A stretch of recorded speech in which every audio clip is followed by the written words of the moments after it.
and in this video we are going to talk about method of elimination. Now there are some steps we have to follow while solving the pair of linear equation by using method of elimination. Let's see one by one. Step 1.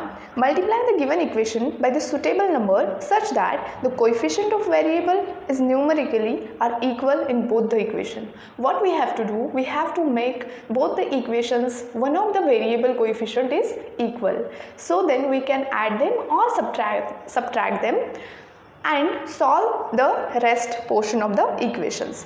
Now step 2, we have to add them or subtract them, that is depend upon the sign. If both the sign of the coefficient are same, then we have to subtract them. If the sign are different, then we have to add them.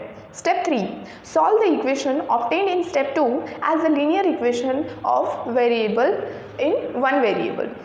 Now step 4, you have to substitute the value of whatever variable you got from the step 3 in one of the equation and you get the value of the another equation. These are the 4 steps you have to follow in a method of elimination.